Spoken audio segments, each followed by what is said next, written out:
നമസ്കാരം. കേരളം ഭരിക്കുന്ന ഇടതുമുന്നണി സർക്കാരിൻ്റെ എന്ത് വീഴ്ചയെക്കുറിച്ച് ചോദിച്ചാലും അതിന് പല മന്ത്രിമാരും നൽകുന്ന മറുപടി സിസ്റ്റത്തിൻ്റെ തകരാറാണ് എന്നാണ്. ഈ സിസ്റ്റത്തിൻ്റെ തകരാറ് പരിഹരിക്കാൻ ഇത്രയും കാലം ഭരിച്ചിട്ടും ഇവർക്ക് എന്തുകൊണ്ട് കഴിഞ്ഞില്ല എന്നുള്ള ചോദ്യവും അവിടെ വരുന്നുണ്ട്. ഏതായാലും സിസ്റ്റത്തിൻ്റെ തകരാറ് ഇവർ പരിഹരിക്കാത്തതിൻ്റെ ഒരു പരിണതഫലം തന്നെയായിരുന്നു സൂരജ് ലാമ എന്ന മനുഷ്യൻ്റെ അന്ത്യവും. കഴിഞ്ഞ ദിവസമാണ് പോലീസ് സംബന്ധിച്ച വിശദമായ റിപ്പോർട്ട് ഹൈക്കോടതിയിൽ സമർപ്പിച്ചത്. ഹൈക്കോടതിയാകട്ടെ അതിശക്തമായ ഭാഷയിലാണ് ഇക്കാര്യത്തിൽ ഈ സർക്കാരിനെയും പോലീസിനെയൊക്കെ തന്നെ വിമർശിച്ചത്. സൂരജ് ലാമ ആരാണ് എന്നുള്ള കാര്യം പരിശോധിക്കുമ്പോൾ അദ്ദേഹം മലയാളിയായിരുന്നില്ല, അദ്ദേഹം കർണാടകക്കാരനായിരുന്നു. കുവൈറ്റിൽ ചില ബിസിനസ് പരിപാടികളായിട്ട് അദ്ദേഹം അവിടെ ജീവിക്കുകയായിരുന്നു. അദ്ദേഹം ഒരു വിഷമദ്യ ദുരന്ത കേസിൽ പെടുകയും അങ്ങനെ ഓർമ്മശക്തി നഷ്ടപ്പെട്ടു പോവുകയും ചെയ്ത വ്യക്തിയായിരുന്നു. ഇത്തരത്തിൽ ഓർമ്മശക്തി നഷ്ടപ്പെട്ടു പോയ ആ മനുഷ്യനെ കുവൈറ്റിൽ നിന്ന് നാട് കടത്തുകയായിരുന്നു. ഇദ്ദേഹം നേരെ വന്നിറങ്ങിയത് കൊച്ചിയിലായിരുന്നു, കൊച്ചി വിമാനത്താവളത്തിലായിരുന്നു. ഓർമ്മശക്തി നഷ്ടപ്പെട്ടു പോയ ഒരു മനുഷ്യൻ ഒരു വിമാനത്താവളത്തിൽ വന്നിറങ്ങിയുള്ള അവസ്ഥ എന്താണെന്ന് നമുക്ക് ഊഹിക്കാൻ കഴിയും. ഏതായാലും ഇദ്ദേഹം പല സ്ഥലങ്ങളിലായി അലഞ്ഞു നടക്കുകയായിരുന്നു. ഇദ്ദേഹത്തെ കാണാനില്ല എന്ന് പറഞ്ഞുകൊണ്ടാണ് കഴിഞ്ഞ വർഷം ഒക്ടോബറിൽ അദ്ദേഹത്തിൻ്റെ കുടുംബാംഗങ്ങൾ പോലീസിന് പരാതി നൽകിയത്. അങ്ങനെ എറണാകുളം ജില്ലയിലെ തൃക്കാക്കര വെച്ച് ഇദ്ദേഹത്തെ സംശയാസ്പദ സാഹചര്യത്തിൽ കണ്ട നാട്ടുകാരും കൗൺസിലർമാരും ഒക്കെ ചേർന്ന് പോലീസിനെ ഏൽപ്പിക്കുകയായിരുന്നു. ഒരു കാര്യം ഓർക്കണം, കേരള പോലീസിലാണ് അദ്ദേഹത്തിൻ്റെ കുടുംബാംഗങ്ങൾ പരാതി നൽകിയിരുന്നത്. അപ്പോൾ എല്ലാ പോലീസ് സ്റ്റേഷനുകളിലും ഇങ്ങനെ ഒരു വ്യക്തി കാണാതായിട്ടുണ്ട് എന്നുള്ള കാര്യം കൃത്യമായി അറിയാം. അത് സംബന്ധിച്ചുള്ള വിവരങ്ങൾ അവിടെ ലഭിച്ചിട്ടുമുണ്ടായിരിക്കും. പക്ഷേ തൃക്കാക്കര പോലീസ് ചെയ്തത് സൂരജ് ലാമയെ അവരുടെ വാഹനത്തിൽ കയറ്റിക്കൊണ്ടുപോയി വഴിയിൽ ഇറക്കി വിടുകയായിരുന്നു. വീണ്ടും സൂരജ് ലാമ ഈ ഭാഗങ്ങളിലൊക്കെ തന്നെ, കാരണം ഓർമ്മശക്തി നഷ്ടപ്പെട്ട ഒരു മനുഷ്യനാണ്, അലഞ്ഞു തിരിഞ്ഞ് വീണ്ടും പല സ്ഥലങ്ങളിലും ചെന്ന് പെടുകയും അങ്ങനെ പോലീസുകാർ വീണ്ടും ഇയാളെ അവിടെ നിന്ന് കൊണ്ടുപോകുന്നു. സൂരജ് ലാമയെ പിന്നീട് പോലീസ് ആശുപത്രിയിലാക്കുന്നു. അവിടെ നിന്ന് ഇയാൾ അപ്രത്യക്ഷനാകുന്നു. പിന്നീട് കഴിഞ്ഞ വർഷം നവംബറിലാണ് ഇയാളുടെ മൃതദേഹം കളമശ്ശേരിയിലെ ഒരു കുറ്റിക്കാട്ടിൽ നിന്ന് കണ്ടെത്തുന്നത്. എത്ര നിരുത്തരവാദപരമായിട്ടാണ് ഈ കേരള പോലീസ് ഇക്കാര്യത്തിൽ പെരുമാറിയത് എന്ന് ഓർക്കണം. ഓർമ്മശക്തി നഷ്ടപ്പെട്ടു പോയ ഒരു മനുഷ്യനെയാണ് കാണാനില്ല എന്ന് പറഞ്ഞ് വീട്ടുകാർ പരാതി നൽകിയത്.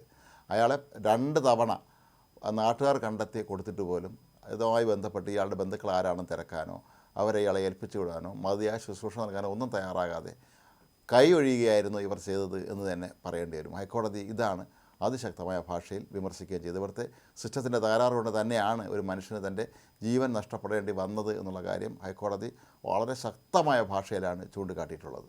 ഒടുവിൽ കണ്ടുകിട്ടിയ മൃതദേഹം സൂരജ് ലാമയുടെ തന്നെയാണോ എന്ന് DNA പരിശോധനയൊക്കെ നടത്തിയതിന് ശേഷമാണ് അത് സൂരജ് ലാമ തന്നെയാണ് സ്ഥിരീകരിച്ചത്. അതായത് നെടുമ്പാശ്ശേരി പോലീസ് സ്റ്റേഷൻ SHOയോട് നേരിട്ട് ഹാജരാകാൻ കോടതി ഇപ്പോൾ ആവശ്യപ്പെട്ടിരിക്കുകയാണ്. കോടതി ഇവിടെ നടത്തിയ പരാമർശങ്ങൾ നമ്മൾ ഏറെ ശ്രദ്ധയോടെ തന്നെയാണ് കേൾക്കേണ്ടത്. നമ്മുടെ സിസ്റ്റത്തിനുണ്ടായ വീഴ്ചയിൽ ഈ സൂരജ് ലാമയുടെ കുടുംബത്തോട് ഖേദം പ്രകടിപ്പിക്കുന്നതായി കോടതി പറഞ്ഞു. കോടതി തന്നെ ഒടുവിൽ മാപ്പ് പറയുന്നൊരവസ്ഥയിലേക്ക് എത്തി എന്ന് പറയുമ്പോൾ നമ്മുടെ ഈ സംവിധാനം എത്ര ദുർബലമാണ് എന്നുള്ള കാര്യം നമ്മൾ പ്രത്യേകം ഓർക്കേണ്ടതുണ്ട്.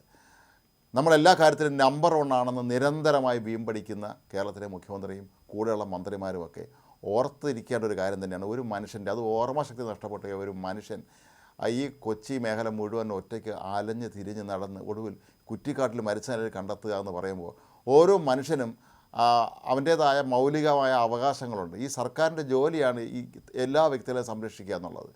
ഒരു കാണാതായ വ്യക്തിയെ നാട്ടുകാർ കണ്ടെത്തി പോലീസിൽ ഏൽപ്പിച്ചിട്ട് പോലും അയാൾ കൃത്യമായി സംരക്ഷിക്കാതെ മരണത്തിന് വിട്ടുകൊടുക്കുകയായിരുന്നു.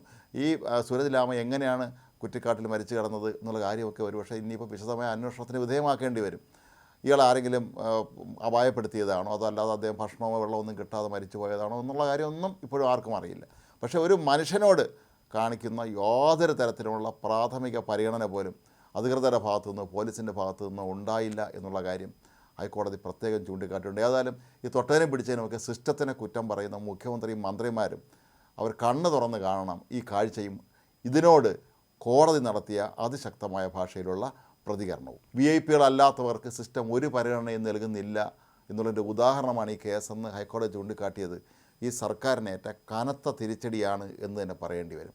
ഏതായാലും ഇതിനും വിശദീകരണമായി ഇനിയിപ്പോൾ സൈബർ പോരാളികൾ CPM രംഗത്തെത്തുമായിരിക്കും. പക്ഷേ എങ്കിലും ഒരു പാവം മനുഷ്യൻ്റെ ജീവിതമാണ്, ഓർമ്മശക്തി നഷ്ടപ്പെട്ട ഒരു മനുഷ്യൻ്റെ കുടുംബത്തോടാണ് ഇവർ ഈ നീതികേട് കാട്ടിയത് എന്ന് കോടതിയുടെ ഈ വാക്കുകളിൽ നിന്ന് തന്നെ നമുക്ക് മനസ്സിലാക്കാനും കഴിയും.